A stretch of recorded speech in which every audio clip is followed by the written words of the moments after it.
June 19, 1944. Task Force 58 cuts through the Pacific waters, about 200 miles west of the Marianas.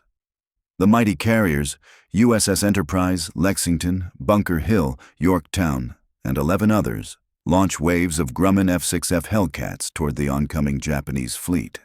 From aboard his flagship, the Lexington, Vice Admiral Mark Mitcher directs the entire American carrier force. 15 flat tops, carrying a staggering 905 aircraft, move as one powerful arm of the U.S. Navy, determined to crush Japan's final effort to halt our advance toward their homeland. What the Japanese pilots are about to encounter this morning will forever change their idea of air warfare. Aboard the Japanese carrier Taihō, Lieutenant Warrant Officer Sakio Komatsu tightens his flight suit in the ready room at 0730 hours. The morning briefing had been clear. Throw everything at the American carriers spotted east of Guam. Intelligence suggested 15 large flat tops spread across 3 task groups southwest of Saipan. Komatsu's assignment is to fly escort for the second attack wave, the one expected to deliver the decisive strike against the invading American fleet. His Zero fighter, fitted with a centerline drop tank, now boasts a range of over 1,000 nautical miles, turning the agile interceptor into a long-range escort. This strategy stems from Japan's early war victories in 1941 and 1942, when carrier-based assaults on Pearl Harbor, Darwin, and other targets brought devastating results through precision and coordination. Commander Minoru Genda had perfected tactics that exploited the Zero's unmatched maneuverability and long reach against Allied planes. Their doctrine focused on using the Zero's ability to outturn any opponent while lasting longer in the fight than American aircraft. A skilled Japanese pilot could dominate the skies by managing energy and position, even when outnumbered. Task Force 58, meanwhile, represents the most powerful carrier force the United States has ever assembled. 15 carriers, including 6 Essex-class giants displacing 27,000 tons apiece, form its core.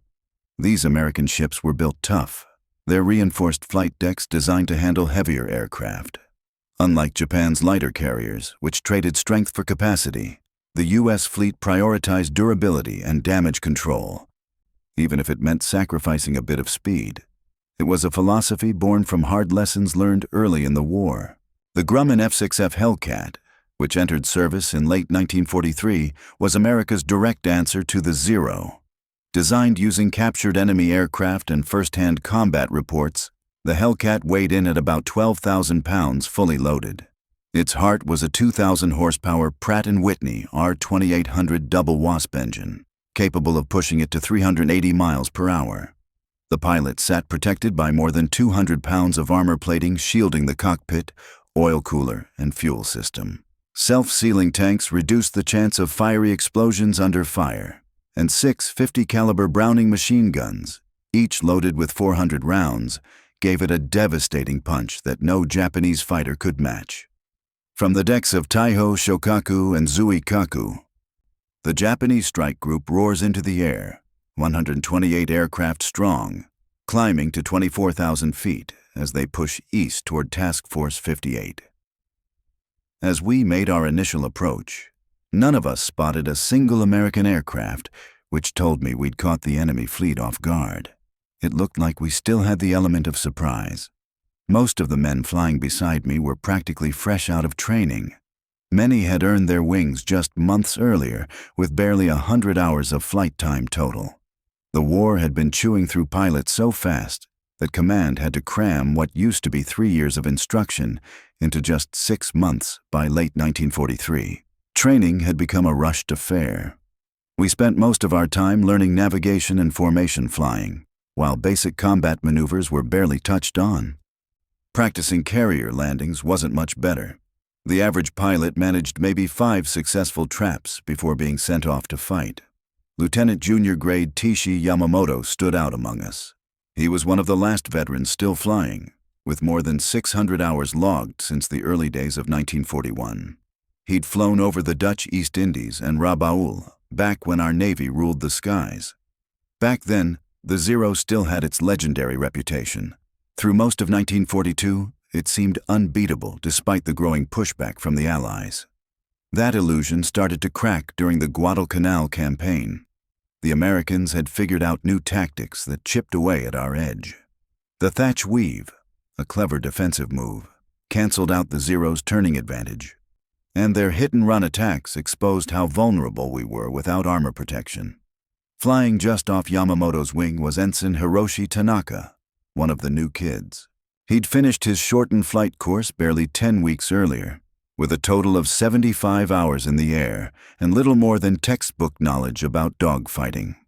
The fuel shortages meant advanced training flights were scrapped, and the lack of ammunition forced us to practice shooting only at stationary ground targets. Most of these new pilots had never fired at a moving enemy plane before going into battle. The difference between the old hands and the replacements was staggering, and it hurt us badly. Veterans like Yamamoto had to fight off enemy aircraft while also babysitting rookies who didn't yet have the instincts to survive. That divided focus made our formations clumsy, limiting what the experienced men could really do while trying to keep the newcomers alive through their first real fight. Meanwhile, aboard the USS Yorktown, American radar operators picked us up from 150 miles away, giving them a solid 20-minute warning before we'd even come into view.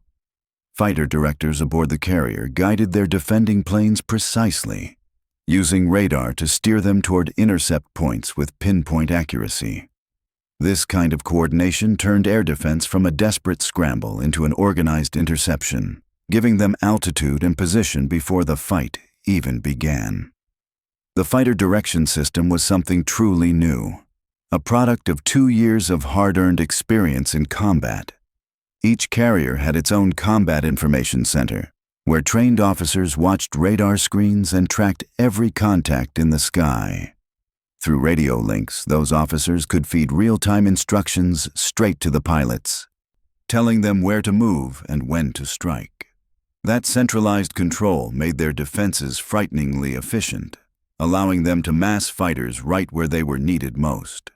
Commander David McCampbell led the 1st Division of VF-15 from the USS Essex, pushing his Hellcats to climb at full power toward our formation. His 12 fighters held tight formation, following their radar vectors to the letter. Each of those American pilots had logged over 300 hours in the air, backed by solid training in both tactics and gunnery before ever setting foot in combat. By 1943, the American training program had grown into a full-scale machine, churning out nearly 10,000 new naval aviators each year. Their operational training squadrons gave every pilot around 500 hours in the air. About 150 of those hours spent flying real combat aircraft. It wasn't just about logging time either. Their advanced fighter schools drilled them in deflection shooting, energy fighting, and working as a coordinated team against mock opponents that mimicked enemy planes. The Hellcat itself was designed with one thing above all else in mind: keeping the pilot alive. The cockpit was wrapped in thick armor plating, around 200 pounds of it, covering the seatback, the headrest, and even the floor. Up front, a solid 1.5-inch bulletproof windscreen could stop a 7.7-meter round, fired from point-blank range. The fuel tanks were self-sealing, layered with rubber that swelled when hit, choking off leaks and preventing fires. Even the airframe was built tough. It could take a real beating and still hold together. Test flights had shown the Hellcat could absorb multiple 20mm cannon hits and stay controllable, something almost unheard of in our experience. That kind of ruggedness gave their pilots a deep sense of confidence. They knew their machines could take punishment that would shred a Zero to pieces, and that psychological edge showed in the way they fought. At about 09:15 hours, roughly 90 miles west of Guam, our formation ran into the first wave of Hellcats. They came screaming down from above and behind us, using their altitude to dive at tremendous speed before slashing through the formation. Ensign Tanaka broke hard to the left, hoping to make the attacker overshoot him, but the Hellcat stuck to his tail with startling ease. Its powerful engine let it keep turning fast, even at high speeds where the Zero's controls turned sluggish and heavy. Within seconds, a burst of .50 caliber rounds tore through Tanaka's plane, cutting his control cables and punching holes in his fuel tanks. Flames erupted instantly. The Zero had no armor to speak of. Once those armor-piercing incendiaries hit, the thin aluminum skin offered no protection at all. A moment later, the fire reached the wing tanks, and Tanaka's aircraft exploded in mid-air. The sight was horrifying. We had grown up believing the Zero was unmatched, light, nimble, unbeatable in a dogfight. Watching it blow apart under such concentrated fire shattered that illusion in an instant. You could feel the fear ripple through the formation as more of our planes started to fall, the supposedly invincible Zero being torn apart with frightening ease. Commander McCampbell's division kept pressing their attack in perfect coordination. Using their superior speed and heavy firepower, the Hellcats made swift, slashing passes, diving from nearly 28,000 feet and hitting over 450 miles per hour before climbing back up out of reach. This energy fighting style completely neutralized the Zero's advantage in close-in maneuvering. We tried to pull them into the kind of tight, turning dogfights where our aircraft usually excelled, but they wouldn't take the bait.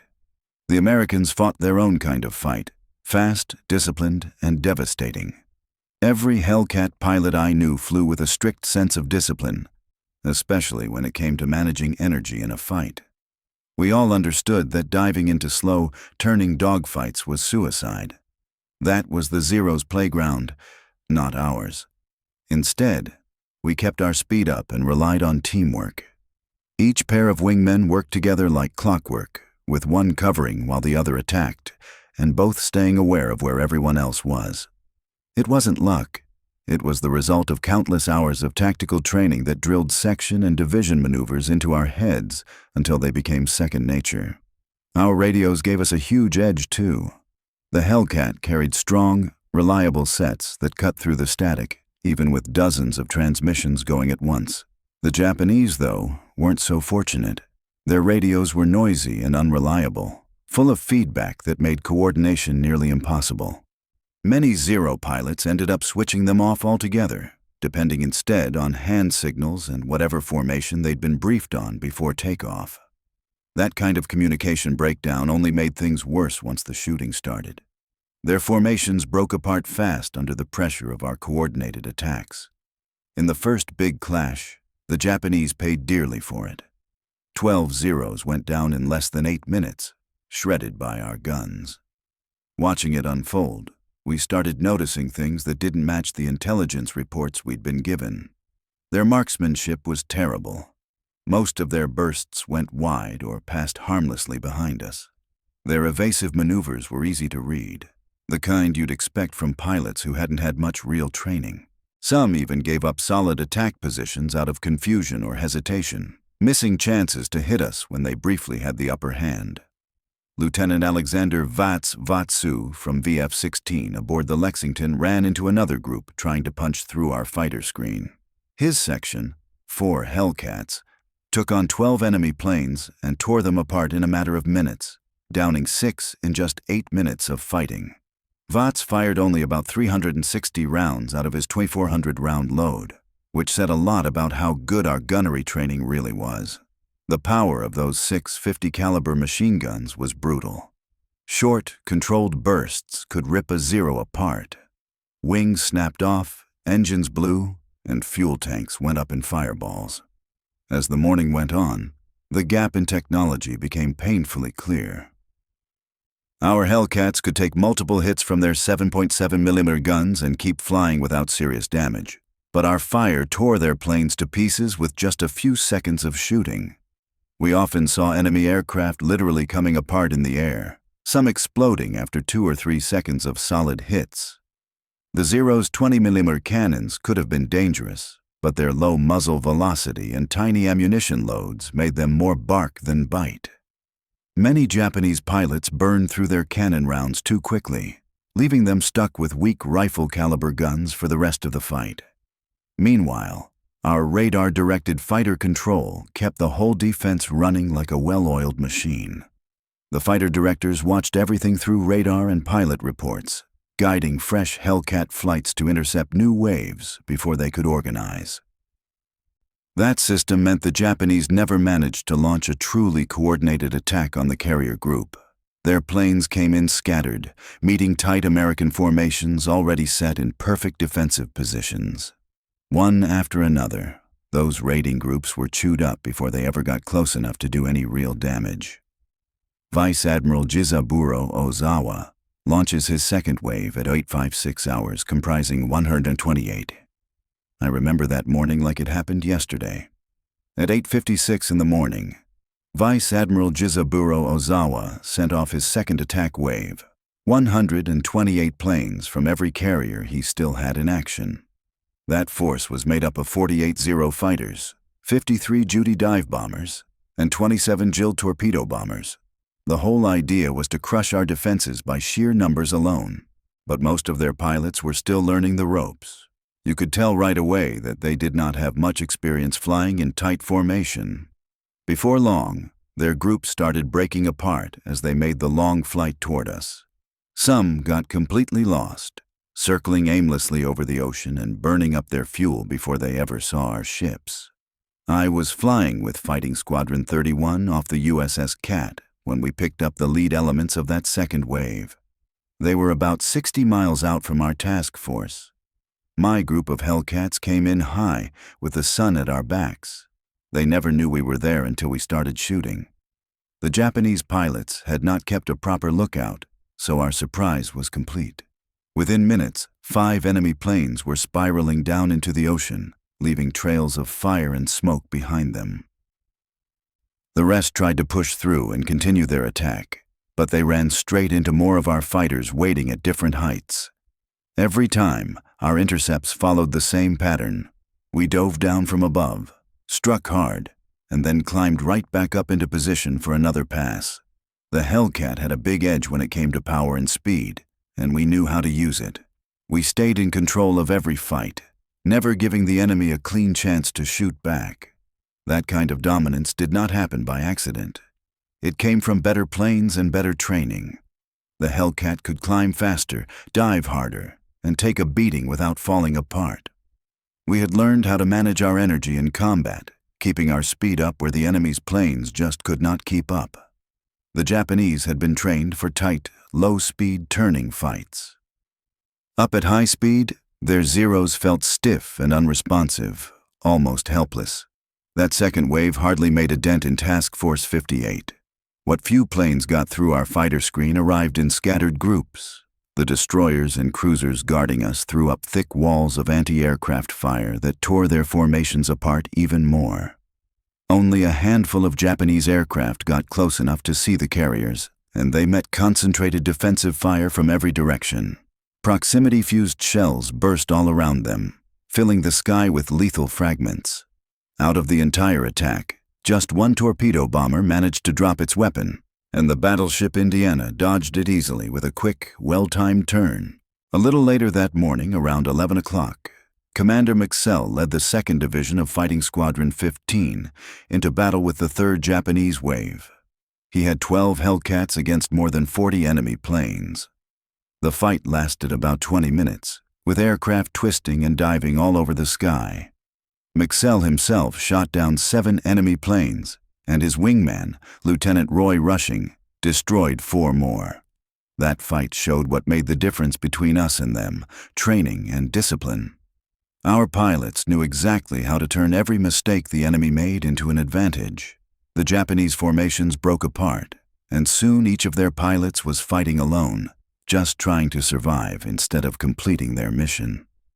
Lieutenant Commander Kenji Suzuki, flying a battered Zero, saw the disaster firsthand. He struggled to get his damaged plane back toward his own fleet.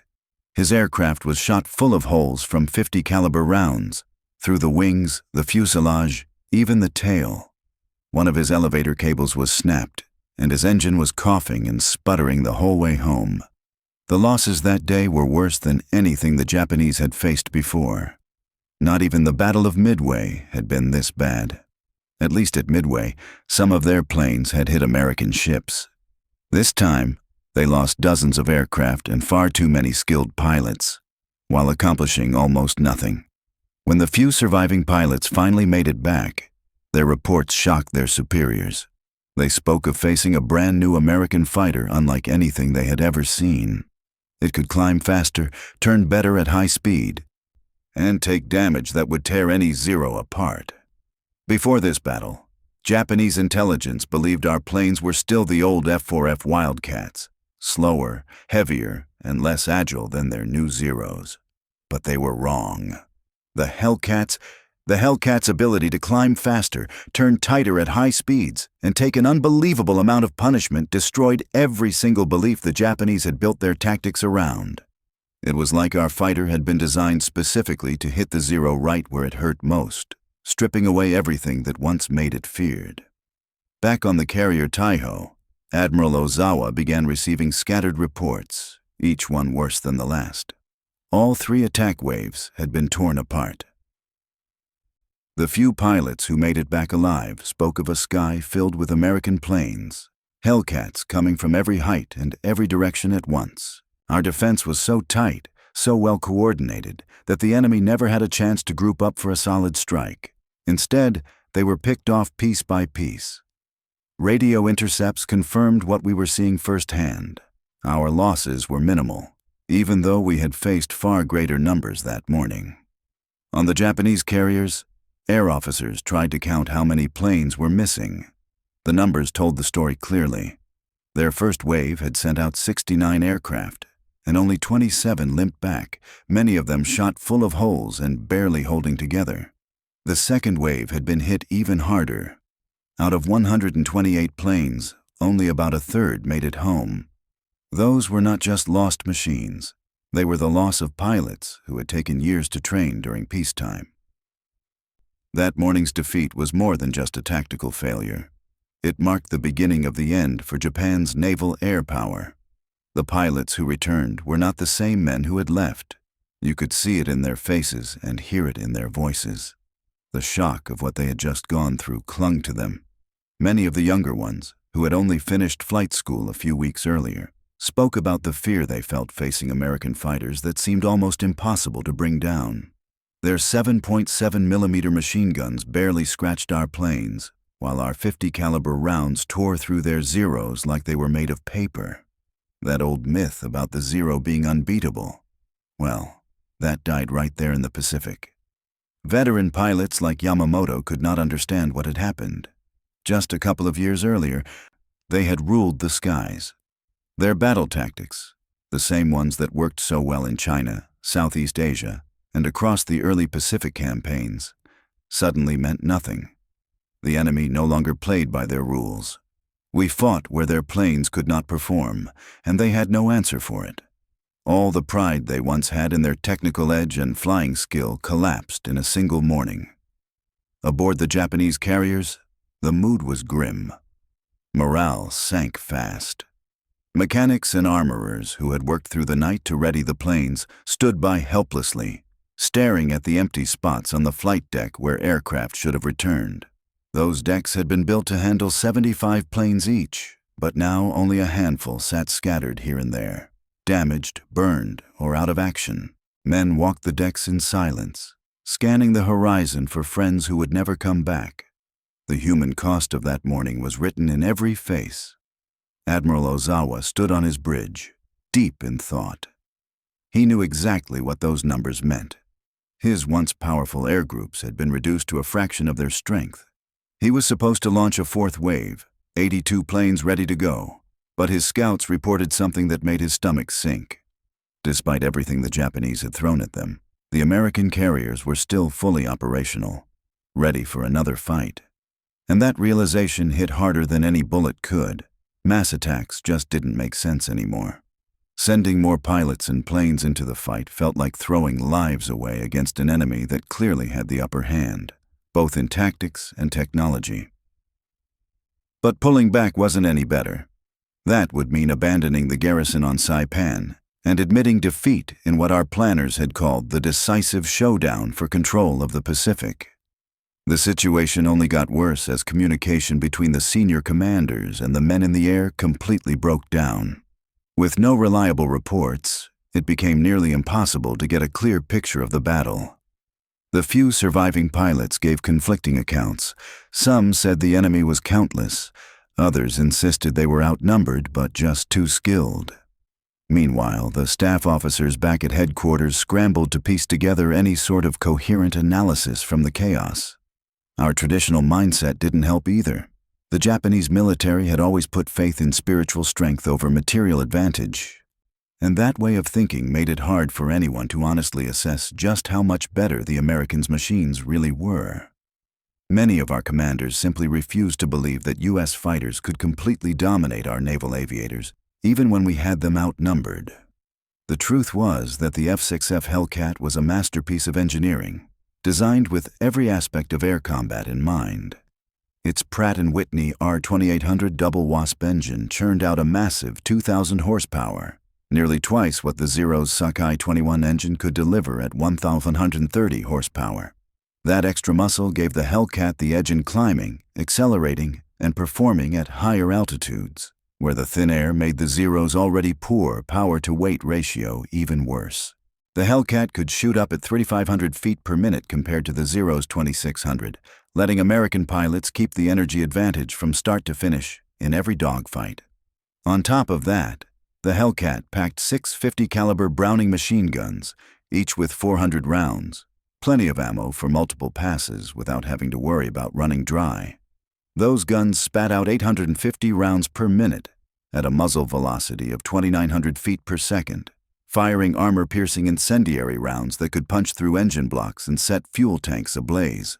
Altogether, that meant more than 100 rounds per second of deadly, flat-trajectory firepower. By comparison, the Zero carried two 20mm Type 99 cannons and a pair of 7.7mm Type 97 machine guns.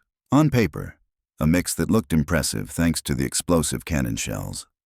But those cannons had a much lower muzzle velocity, about 2,460 feet per second, which caused a heavy bullet drop and made aiming tricky.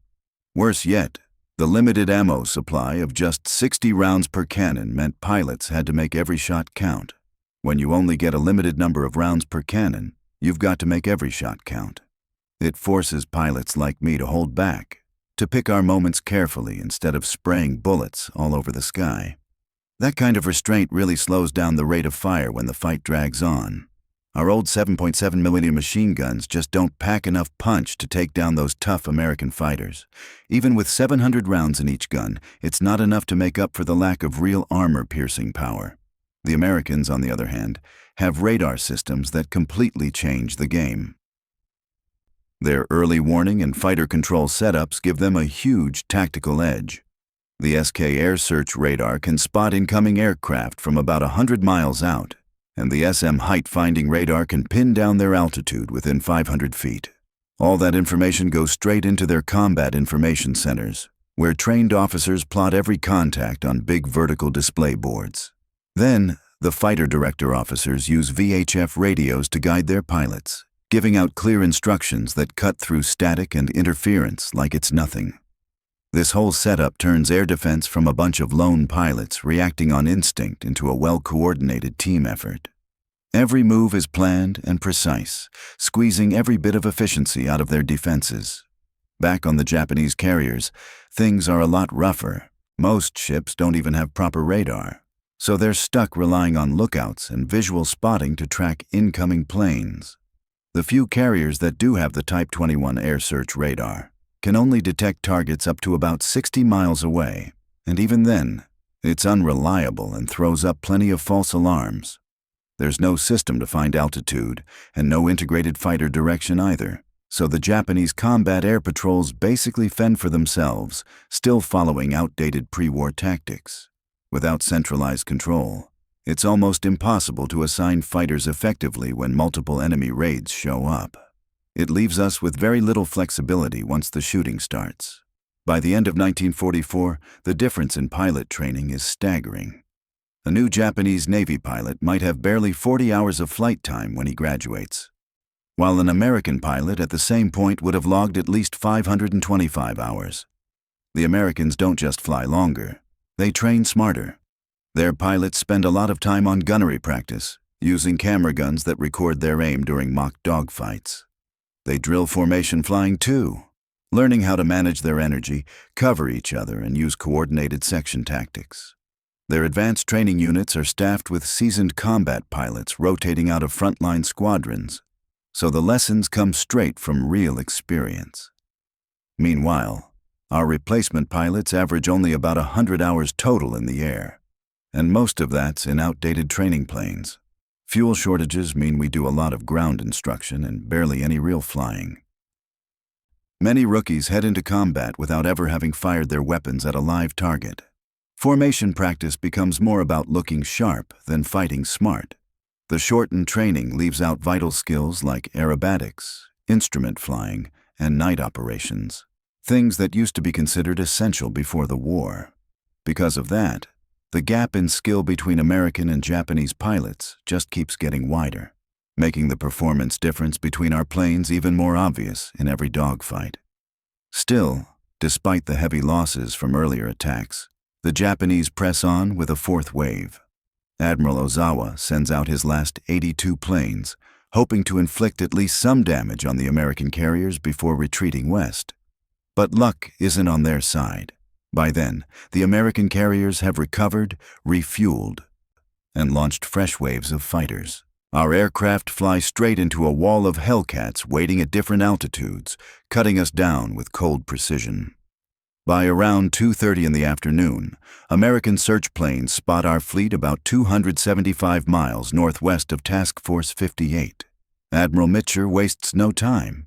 He orders an all-out strike with 216 aircraft, even though the long distance means everyone has to watch their fuel carefully. The force includes 85 Hellcat fighters leading the way. The battle now showed that the American fleet was capable of far more than just defending itself. While the Japanese struggled to keep even a handful of fighters in the air for basic defense, our carriers unleashed a massive wave of offensive power. It was a stunning reversal. That morning we'd been focused on defense, but by afternoon, we were on the attack, proving just how advanced our operations had become. When our strike force found the Japanese carriers, they were practically naked against the assault.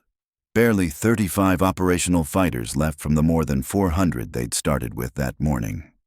Our Hellcats tore through the thin resistance, clearing the skies so the dive bombers and torpedo planes could go to work without much trouble. The carrier Ho went down after taking several torpedo hits, while Zuikaku and Chiyoda were pounded by bombs and left burning. Japanese anti-aircraft fire filled the sky but did little to stop our experienced pilots, who pressed their attacks with steady nerves and deadly precision.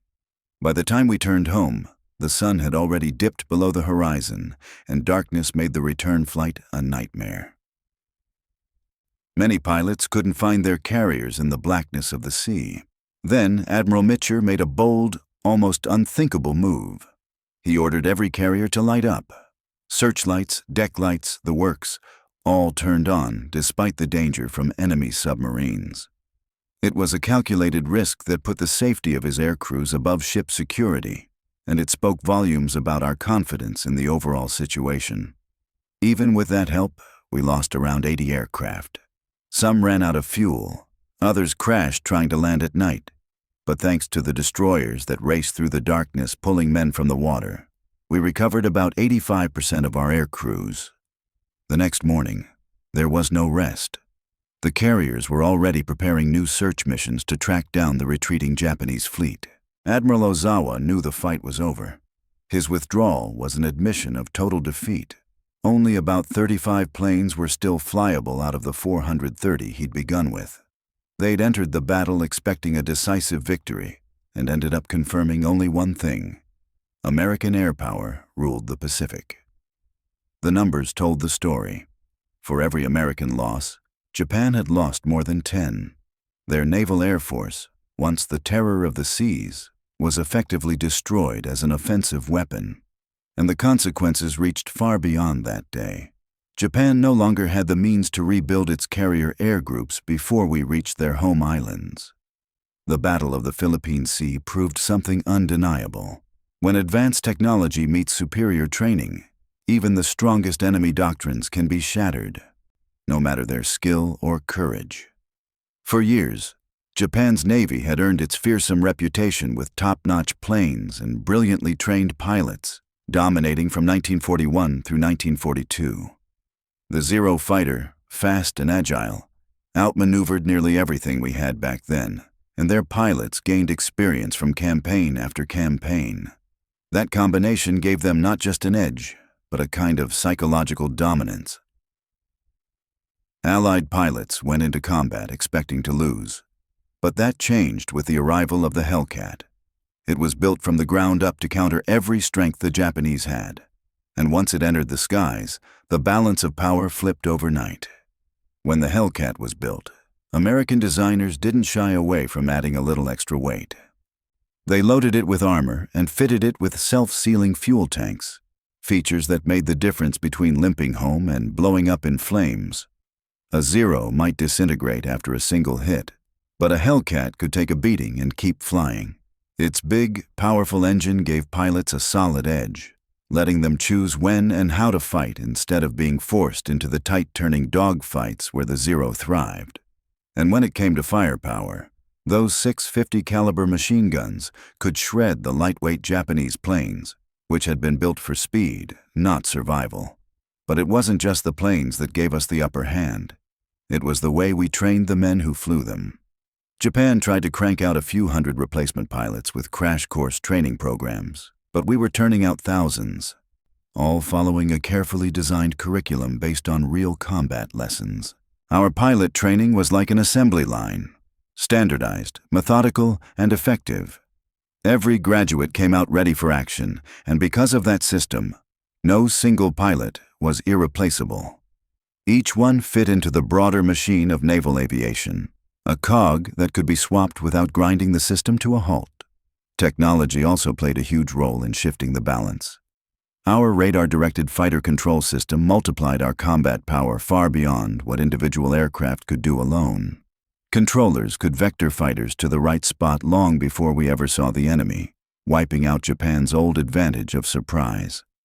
That coordination made our task forces nearly untouchable, transforming them from tempting targets into floating fortresses ringed by radar, radios, and relentless discipline. It wasn't just hardware. It was the perfect blend of sensors, communication, and command, working together like a single living system. Meanwhile, Japan's old doctrines, built around the idea of one great decisive battle, just couldn't keep up. The war had changed, and they hadn't. Their focus on all-or-nothing offensives with carrier air power fell apart against an enemy that refused to play by those rules. We were content to grind them down over time, battle after battle, knowing our factories and training programs would outlast theirs.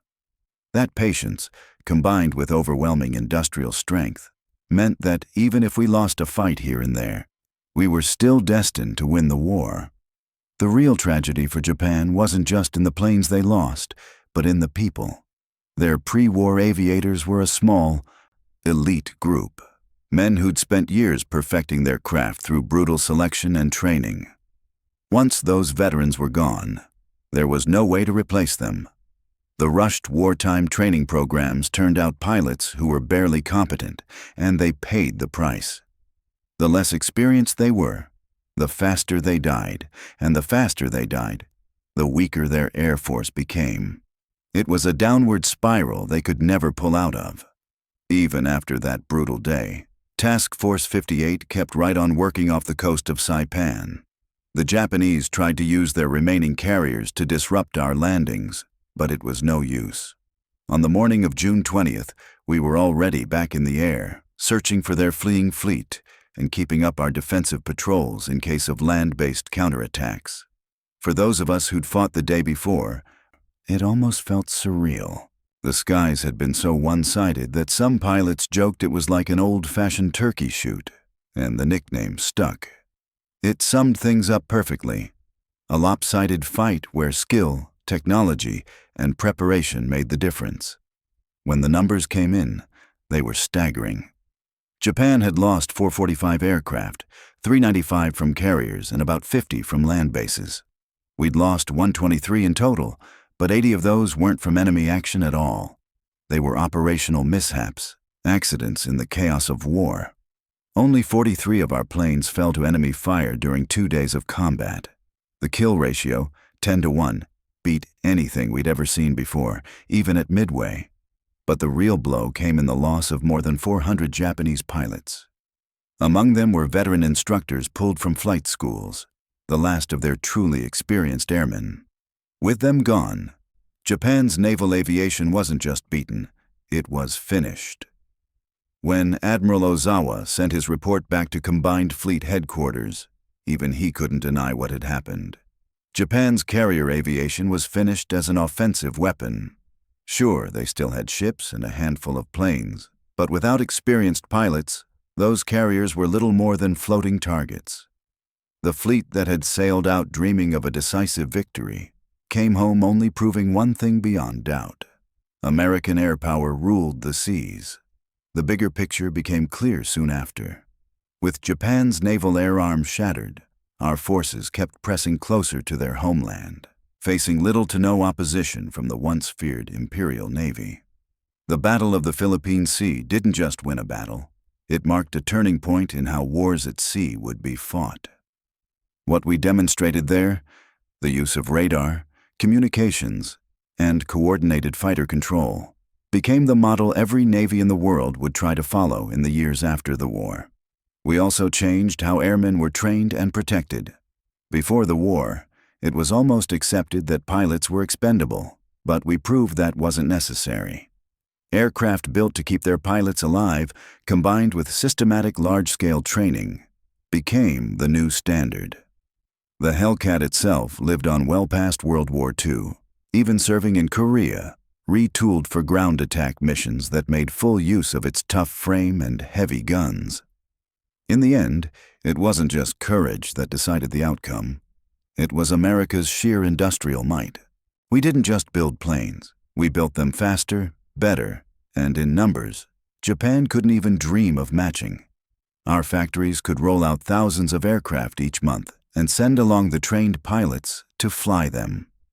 Every American loss could be replaced several times over, while every Japanese loss cut deeper and couldn't be undone.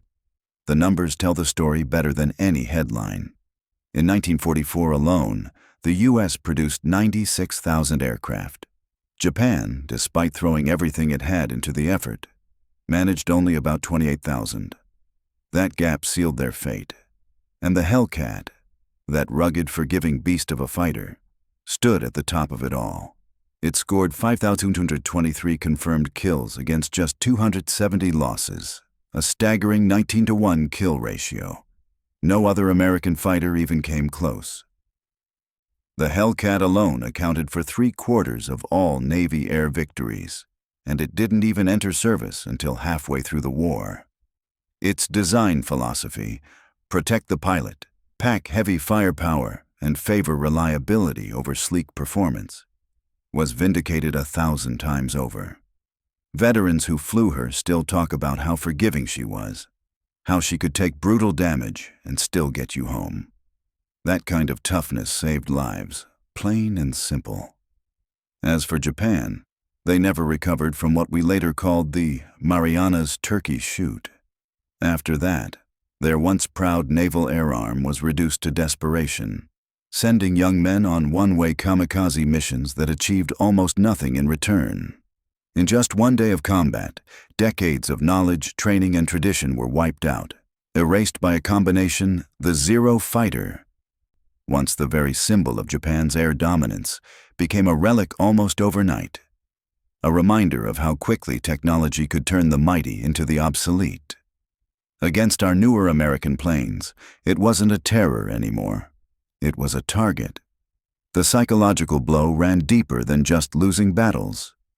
It forced Japan to face a painful truth.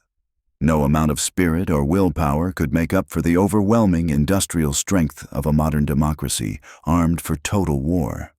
Looking back, the Battle of the Philippine Sea felt like the peak, the culmination of everything we'd built since the dark days of Pearl Harbor.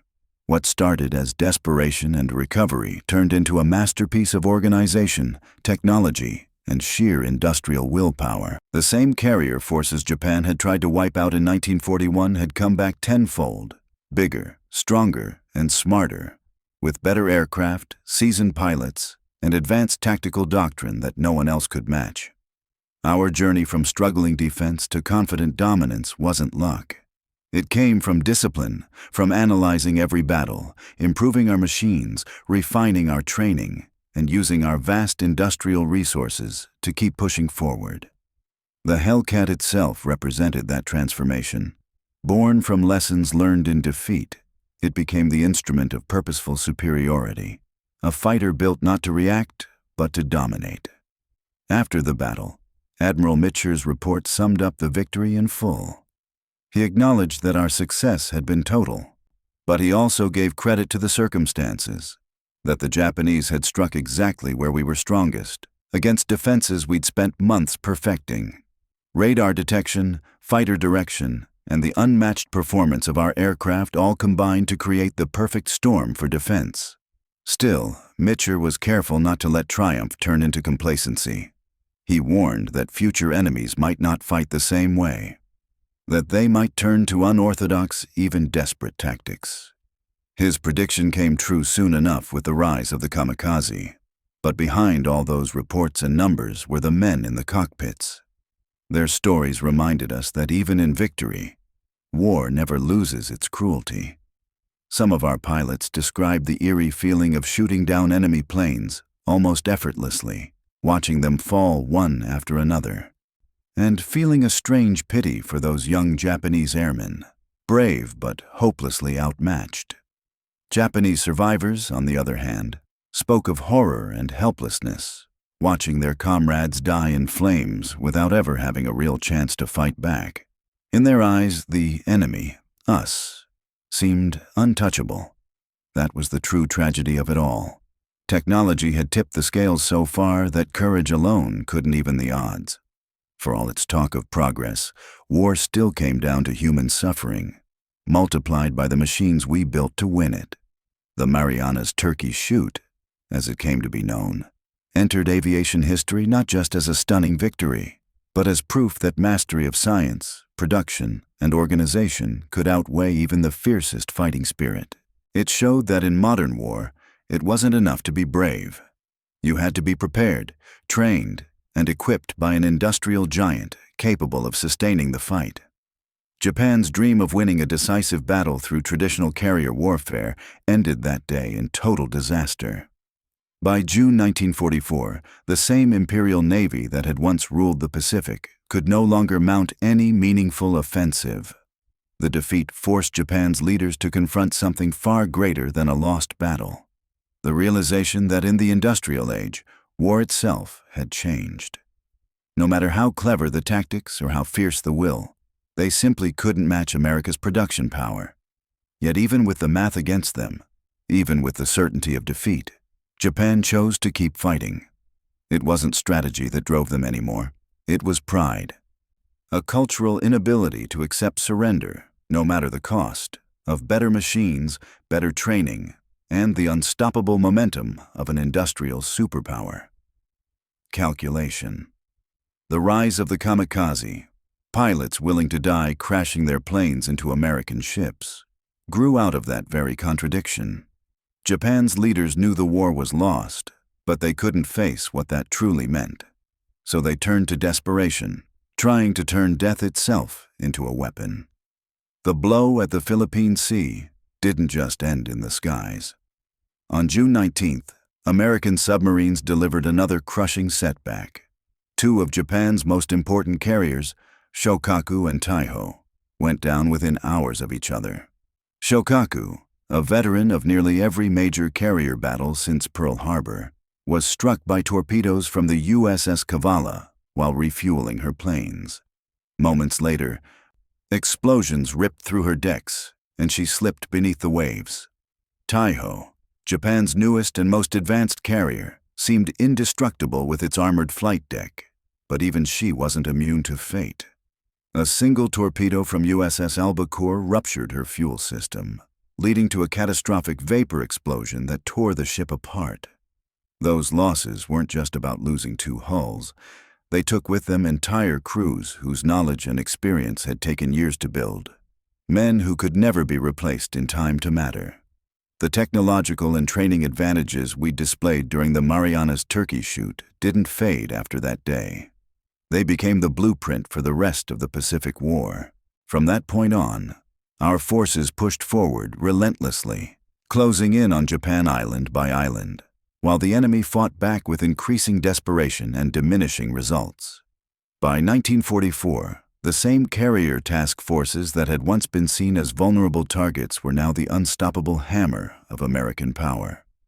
What began as a desperate defense in 1942 had evolved into total offensive supremacy, achieved not by chance, but by the steady, methodical use of America's greatest strengths: industry, innovation, and organization. It was democracy's machine-like efficiency pitted against the rigidity of autocracy, and it wasn't a fair fight. After the battle, our carriers stayed on station off Saipan, launching strike after strike in support of the invasion. Meanwhile, what was left of Japan's fleet limped back to distant anchorages, too far away to interfere. From that moment on, Japanese naval aviation was finished as a fighting force.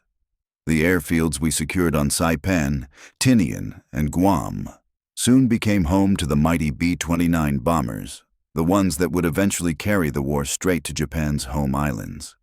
Ironically, the very battle meant to prevent that outcome only made it inevitable. The Philippine Sea proved that America could project power anywhere it needed to, no matter how fierce the opposition. For those of us who lived it, June 19, 1944, will always stand as the day American naval aviation claimed undisputed command of the skies. Months, even years, of planning, training, and relentless technological development all came together in a few decisive hours that wiped out Japan's carrier aviation for good. The Hellcat proved itself that day, not just as a fighter, but as a symbol of transformation. It turned our carriers from fragile, reactive platforms into the dominant power of the Pacific. The pilots who flew those planes, men trained through a system that valued discipline and consistency, showed that quantity and quality didn't have to be opposites. When done right, they could exist side by side, overwhelming even the most elite opponents through sheer skill and numbers. The lessons from the Marianas Turkey Shoot would echo for decades. Every nation that studied naval aviation afterward recognized the same truth. Success in the air wasn't just about bravery. It depended on the seamless integration of technology, training, and tactics. Protecting the pilot became just as important as arming the plane, and the use of radar-guided fighter control became the foundation for modern fleet defense, a concept that would shape naval warfare long after the Pacific War had ended. It became clear to me that when a nation's industrial strength combines with steady technological innovation, it creates a kind of military dominance that no amount of traditional bravery can overcome. This battle, more than anything else, proved that democracy, when pushed to the edge, can rally its people and resources more effectively than any authoritarian regime bent on conquest. The cost, though, was measured in human lives. Countless Japanese airmen lost in hopeless attacks against an enemy they simply couldn't match. That's the cruel truth of modern warfare. Courage alone can't make up for being outgunned and outproduced. I think about those young Japanese pilots, most barely out of their teens, who dreamed of defending their homeland with honor. They took to the skies in outdated planes, only to be cut down by American fighters they could barely even reach, let alone defeat. Their deaths didn't change the outcome.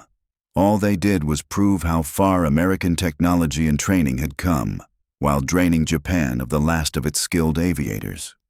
For the few who survived those missions, the guilt of coming home when their squadron mates never would became a heavy, lasting burden, one that came to define the final days of Japan's naval air power. The F6F Hellcat, on the other hand, stood as proof that smart engineering mattered just as much as courage. It was built to keep pilots alive and perform reliably, even in tough conditions. You didn't need to be a genius in the cockpit to fly it well. It forgave mistakes, but still hit like a hammer. Because of that, even average American pilots could pull off incredible results. blasting through fragile Japanese planes that couldn't take much punishment.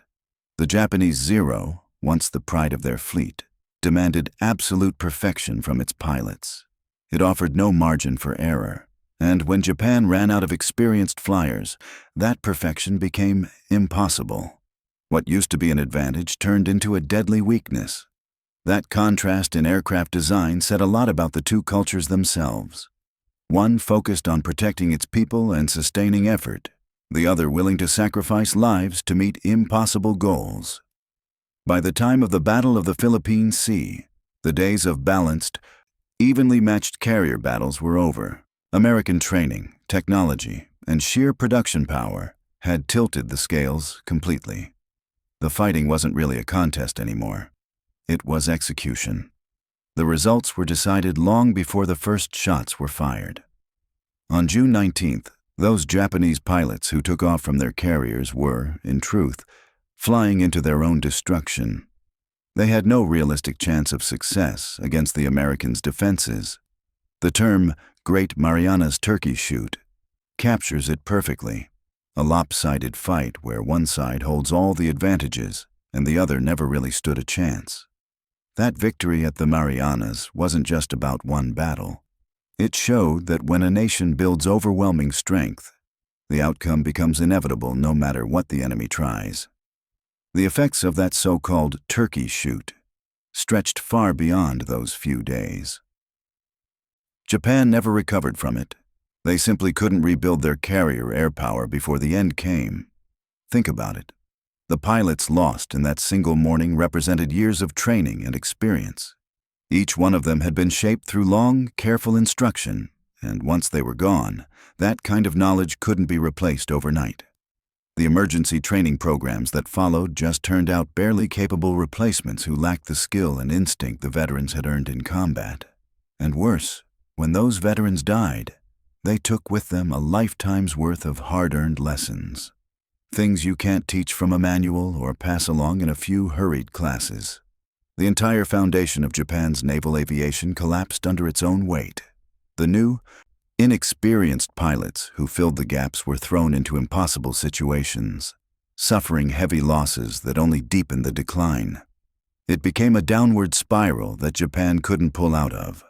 That morning, June 19th, 1944, marked the true end of Japan's naval air power. It wasn't just a bad day at sea. It was the destruction of an entire military institution. American forces, led by pilots flying the F6F Hellcat, demonstrated superiority so complete it left no room for recovery. The Hellcat itself was a masterpiece of practical design, tough, heavily armed, and easy enough to handle that an average pilot could fight like an ace. It wasn't about fancy tricks. It was about reliability, protection, and pure firepower. Combine that with radar coordination, smart communication between ships and planes, and disciplined teamwork, and you got a defense so effective that no amount of Japanese determination or clever tactics could break through it. This battle proved beyond question that an industrial democracy, one built on freedom and ingenuity, could outmatch any authoritarian power through patient, methodical application of its strengths.